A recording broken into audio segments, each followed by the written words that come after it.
Now, we were talking earlier, 800-585-1051. We were talking about Tia Mowry, and this is what she said about men courting. People just don't court each other anymore. And this person was like, well, that's old news. Like people just don't do that anymore. There's just this whole new way of doing, like you mentioned tradition, and I think that's where it kind of needs to go back to, where, a man is courting a woman and showing her, how much he appreciates her and wants her and loves her or wants to be with her. They have this mentality right off the bat that there is someone else.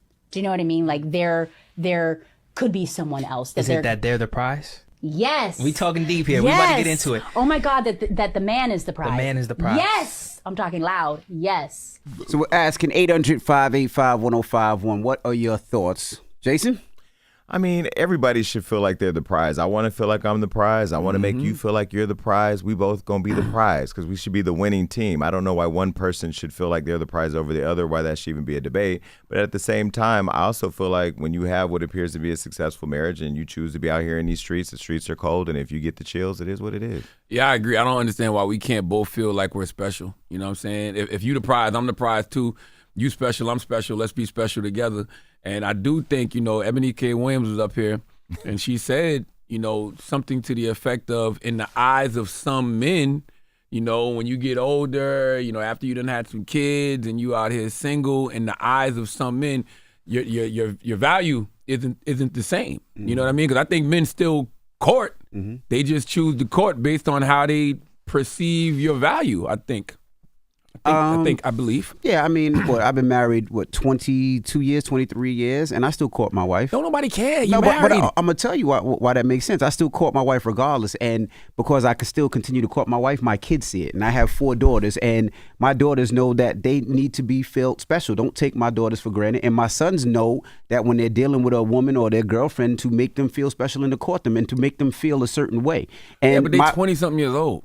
Yeah, but her boyfriend courts her. Like I told you the other day, like, her boyfriend brought her home flowers. Yeah, but they 20-something years old. It doesn't matter if they 20, if they 30, or they 40. You should still court in any relationship regardless. I agree. We should encourage the men to still court, but I think what Tia is saying, as a 40-something-year-old woman, it is very hard to still get courted like she did back in the day because the people in her age demographic don't seem to be on that. That's what it sounds like she's saying. But I think you said something interesting. Hopefully people caught it because I see DDG and Hallie, and he courts her. He courts her, right? And she and whatever. But so it's still there. But you said it based on the perceived value. Well, she's older now. She's older. She just coming out of a relationship. She's probably looking for men her age. Men her age are probably either married, already in relationships, or they probably feel like I ain't with all of that. Well, I'm sure there's some single men her age, I can't though. deal with my cholesterol, my blood pressure, and court you. Right. Either we gonna be together or we not. Right. But I'm sure there's some men her age that are still courting. Where they at? She listening to the radio like that right now saying, where they at? That's the whole point she was trying to make on that podcast. Where they at, though? Drake's dad is single. We were talking about Drake earlier. Isn't he single? I mean, that's old school pimping. No. Ain't no courting going on over there, baby. That's old school Memphis pimping. All right? Ain't no courting happening over there. Hello, who's this? Hi, it's me, Whiskey, with my cocktail. Hey, Whiskey, good morning. Good morning. Talk to us. What's your thoughts? My thought is there is no such thing as courting anymore. Everyone is instantly gratified, especially when you go online dating and swipe left or right and get exactly what you're looking for. Ooh. So, how old are you? There's I'm 46. See, hold on. Wait, how old is she? How old? It's 46. Okay. I'm telling you. Yeah. She's swiping right, too. Well, my situation is that I had to make a pact of an agreement because at this point in my life, there's no point of having a relationship. No one takes the time to get to know each other anymore. No one does it. No one does the nice, sweet things anymore. Women have to drive themselves to their dates because they don't know if they're going to meet a creeper, and they should be able to walk away as fast as possible. So I have an agreement with my friend, if you want to say so. And it seems to work for me, and it works for him, and I'm happy. But what I do is on Mom's Cocktails, I discuss about online dating and the safety precautions that women and men have to take. And also I advise people to take the time to get to know each other. But And these days, within 5 minutes, you already know if you're going to smash or, if this is something that's going to do for the Because next. we grown. You a grown woman. You Thank you, 46 years old. She don't got time for nothing else. Yeah, but even if she's swiping left or right and she's going out to a date, you still want somebody to make you feel good. Even though I picked you, we going on a date. Shouldn't a guy say, you know what, I'm going to bring some flowers in that date? Man, all the man got to do at that point is shut up. The only thing he can do is talk his way out the drawers at that point. That woman is 46 years old. She know what she want, how she want it, when she want it. And they keep her, apps. 15 years ago, I don't know if they had apps like they have today. No, it's different. Didn't. Hello, who's this? Hello? Yo, what's up? What's up, man? Can y'all hear me? Yeah. What's your name, Bob? Yeah, this is Bobby out of the 513, man. Yo, Charlamagne, come on, man. You a mental health guy. This is an easy one. How can y'all sit here and support guys going out of their way to make their whole self-esteem based off of how a woman sees them, based off of what they do for them? Come on, man. Hold on now. Say that again. I get it. So it's rituals. It's a lot of rituals out there. Like somebody sneezes, they say, God bless you. So just because I want to get to know you, now I got to submit to society's idea of what I should be and how I should do it, even if it's at the cost of my own self-esteem. Come on, man. I'm confused. Yeah, I'm confused at what you're saying right now, my brother. Like, why would that cost a man his self-esteem just because he's showing a woman how he feels about her, or vice versa? Okay. So it's nothing wrong with showing how somebody feels about you, but I think the deeper effect of that is what am I worth to you? I think this system leads to people being looked at as ATM machines, being looked at as sources of admiration and sources of energy versus. Oh, I get what you're saying. No, listen, I agree with you, but Ebony K. Williams did say that there is a point where she feels like some men start to look at women as if they have less value. I think women do the same thing to men, but I think that what we're saying up here today is that we're all special. Like, we're all the prizes. If I'm special, you special, let's be special together. But all I'm simply saying is when people are older, they just don't got time for all of the red tape. They want to get to it. You know what I'm saying? Either we're going to be together or we not. Either we're going to sleep together or we not. But they're not with all the courting. With all that being said, don't you still want to court somebody on both sides? Don't you still want to make that person feel special? Like, I look at my parents. My parents are in their 80s. They still court each other. My dad still married, envy. But it doesn't matter. But that's what I learned. Even if I wasn't married, I would still court because that's what's in my blood, what I was taught, what I learned, what I see, what I saw. You say that, but God forbid, God forbid you end up in a divorce or something like that. At 50-something years old, you might not have that in you no more. I'm still going to court because I still want to make somebody, I still like that feeling. I still love love. And that's a part of love. I doubt you're going to court. Now, on behalf of my community, we do not court.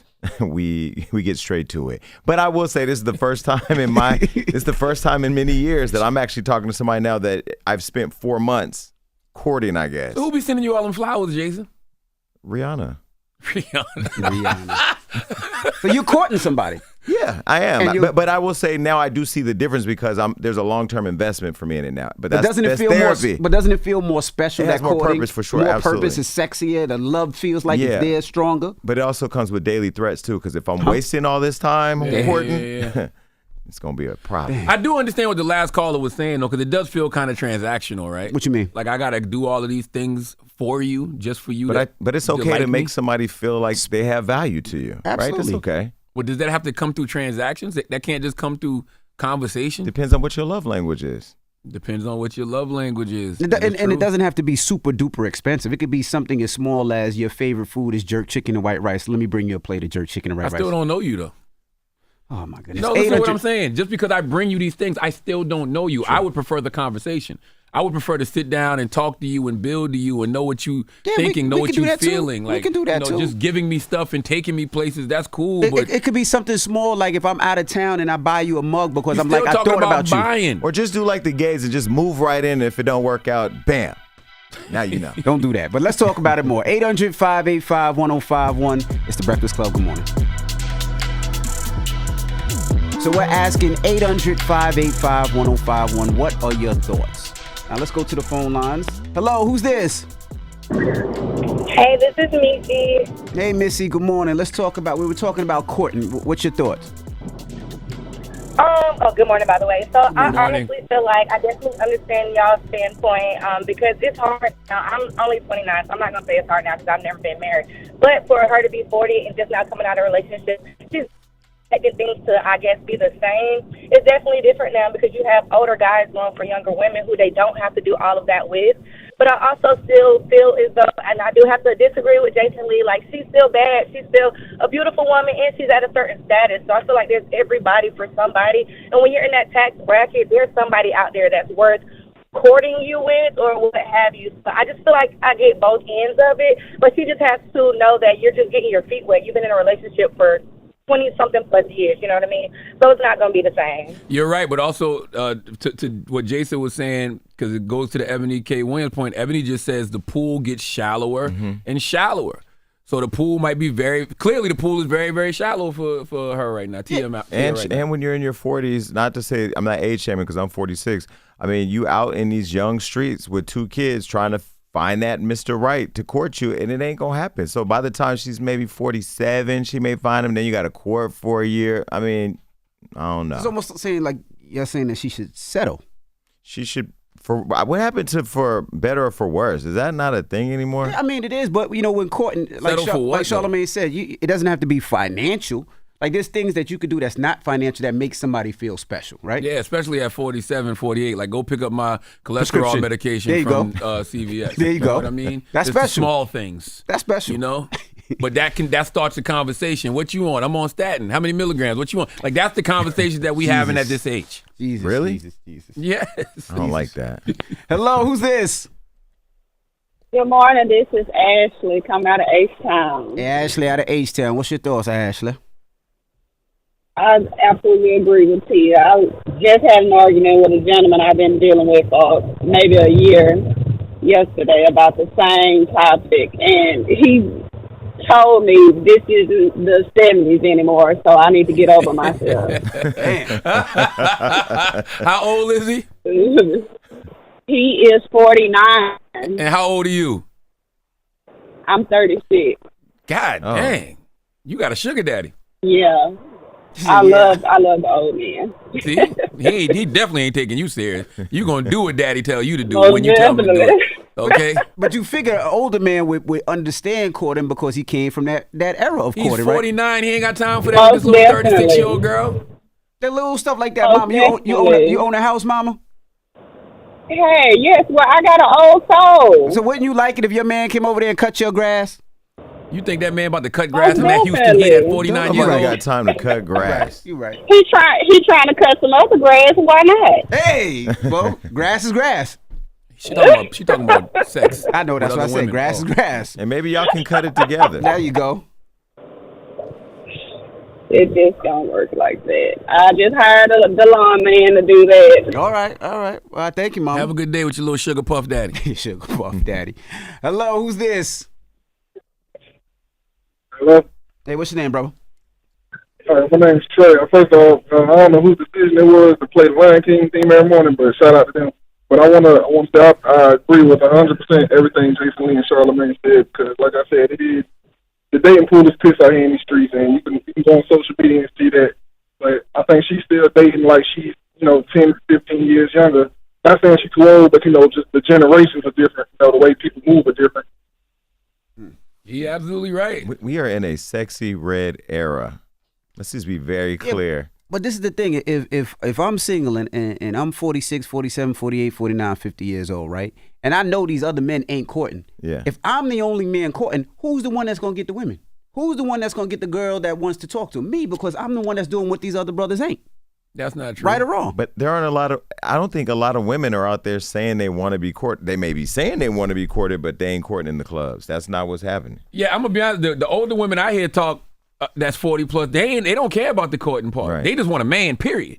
You know what I'm saying? It's hard enough finding a man. But now you're adding another criteria to it. You want a man that courts at 40 plus years old? All right. Good luck. If you with your husband like Tia, you knew Corey wasn't out. I mean, I don't know what Corey was doing, whether he was cheating or not, but like you also have there's another epidemic out there. Like your men aren't just cheating with women, they also cheat with men too. So if you find a man who's loyal to you, or maybe he mess up a little bit, work it out. Yeah, I'm gonna be honest. The older women I hear talk that's 40 plus, they don't care about the courting part. They just want a man, period. You know what I'm saying? It's hard enough finding a man. But now you're adding another criteria to it. You want a man that courts at 40 plus years old? All right. And Good luck. if you with your husband like Tia, you knew Corey wasn't out. I mean, I don't know what Corey was doing, whether he was cheating or not, but like you also have there's another epidemic out there. Like your men aren't just cheating with women, they also cheat with men too. So if you find a man who's loyal to you, or maybe he mess up a little bit, work it out. It's worth working it out. I still want to know why they broke up, by the way. And that's what fans are upset about. Because you seem to have a happy, perfect marriage, and then bam, now you out here complaining. Damn. And Corey, sad out there. Corey used to call when we would post him on Hollywood. I'm like, man, you don't know the whole story. I'm like, come tell the story then. So Corey, if you want to clear it up, come to the Breakfast Club or come over to me and let's talk about it. Go to Hollywood Unlocked. I ain't got nothing to do with this, Corey. All right. Go sit down with Jason. Go to the Jason Lee show. Go. I don't got nothing to do with it. What's the moral of the story? It just seems like it's just sad. I don't know what the moral of the story is because I'm happily married. Yeah, me too. The moral of the story is have value, and everybody have value. All right. Well, see, Jason Lee is out there courting, which is a good thing. That's what I'm saying. Brothers are out there courting. Yeah, if I can do it, everybody can do it. So what's the most courtful, quote unquote, thing that you've done? Okay, so I get criticized online because, like, when I was single, being single, I would fly people to me because it's more convenient. So I would fly. That's not courting. That's flying no, you I'm saying smash. I would fly them out. Okay. Right. I flew to them. For me to take 1 day, 2 days to fly to St. Louis, which there's no reason for Jason Lee to be in St. Louis, that was like a big thing. That was not courting, Jason. That's you flying yourself in the smash. But I didn't fly in for sex. No, I flew in. Did y'all have sex? That is big, though. No, somebody. It's not like somebody flew him out. He flew out on his own dime to go see somebody. Yeah. That's big. We had a really nice time. I mean, I don't want to get into details, but we didn't have sex. We no other details, but we didn't have sex. Okay. Yeah. All right. Well, we got rumors on the way. Give us a tease what we talk about. What? What? That's sex, man. That's sex, man. Ain't that on the list of things we're not supposed to be talking about? Be very clear what I did. Speaking of my mouth, let me get right to the next topic. Wow. Sexy Red is being called out because she said the fifth word on this list was pink and the other one was brown, and people saw her stuff and said it ain't. Damn. That's coming up next. Jesus Christ. All right. It's the Breakfast Club. Good morning. Wake that ass up early in the morning. The Breakfast Club.